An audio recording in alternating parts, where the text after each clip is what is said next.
እናመሰግናለን። ኑሪልን፣ እድሜ ጤና ይስጥልን። ልጅ አጥንቶ ማሳደግ ስፖርተኞች አታደለም እንደ እግዚአብሔር ፈቃድ በየዘመናት አድገውልናል፣ ለዚህ ደርሰውልናል።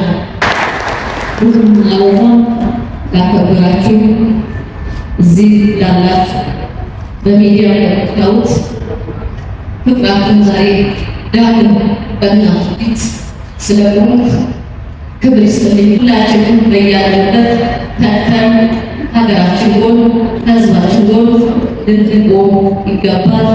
እግዚአብሔር አምላክ ሀገሬንና ሕዝቤን ይጠብቅ። አመሰግናለሁ። ረዳት ኮሚሽነር ሁሴን ሽቦ እባላለሁ። እንግዲህ የኢትዮጵያ ብሔራዊ ቡድን የረጅም ርቀት ዋና አሰልጣኝ ነኝ። አትሌት ጌጤ ዋምን ከልጅነት ጀምሮ አብሬን አንድ መስሪያ ቤት ነበር፣ አብሬን ስንሮጥ ነበር። በኋላም ደግሞ አጋጣሚ ሆኖ የእሷ አሰልጣኝ በመሆን ሩጫን ከጀመረችበት ጊዜ ጀምሮ እስከምታቆምበት ድረስ እኔም በማሰልጠን ሂደቴ እንደ ጓደኛም አስተዋጽኦዬ በጣም ከፍተኛ ነው ማለት ይቻላል። ሁለገብ ነች። ሁሉም ዘርፍ ላይ ነው።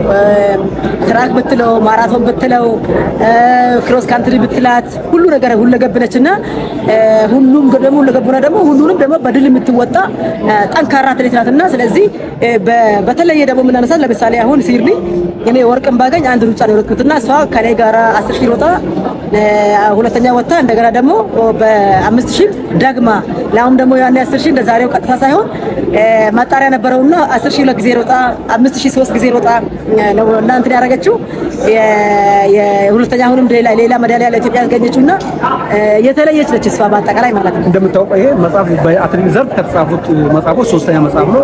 የመጀመሪያ እኔ ጽፌያለሁ፣ ሁለተኛው በላይ ሰሙ። ይሄ ለመጪው ትውልድ ይሄ መጽሐፍ ከፍተኛ ማስተማሪያ ይሆናል፣ ቤንችማርክ ሊሆን ይችላልና ለዘርፉ ከፍተኛ ጥቅም አጣው ትውልድ ከዚህ በመማር ይሄን መጽሐፍ በማንበብ ሺህ ጌጤዎቹ ማፍራት እንችላለን። እንግዲህ መጽሐፍ ሲጻፍ እንድንነበብ ነው፣ ተነበው ከዛ ልምድ እንዲቀሰም ነው። ስለዚህ እሷም የራሷን ህይወት ያለፈችበትን ከልጅነቷ እስከዛሬ ድረስ ያለውን በአትሌቲክስ ያሳለፈችው ውጣ ውረዶች ኢትዮጵያን ለሚተኩ ልጆች በሩጫ ህይወት ልምድ እንዲቀስሙ ነውና ስለዚህ በአትሌቲክስ ዘርፍ ኢትዮጵያን የሚወክሉ አትሌቶች ከዚህ መጽሐፍ ትልቅ ልምድ ያገኛሉ፣ ትልቅ አስተዋጽኦ ያደርጋል ብዬ ነው የምገምተው። ይሄ መጽሐፍና ትልቅ ሀብት ለኢትዮጵያ እንዳበረከተች ነው የምቆጥረውና ድጋሚ አመሰግናታለሁ። ትውልዱ እንዲማርበት፣ ሁለተኛ ደግሞ እኔም ዶክመንት እንዲኖረኝ ነው። ሶስተኛ ደግሞ የተቸገሩትን አንድ ብርም ቢሆን እንዲዳረስልኝ እንግዲህ መጽሐፉ ላይ አስቀምጫለሁ ምን ያህል ከባድ እንደሆነ ከዛ ልትረዱ ይገባል።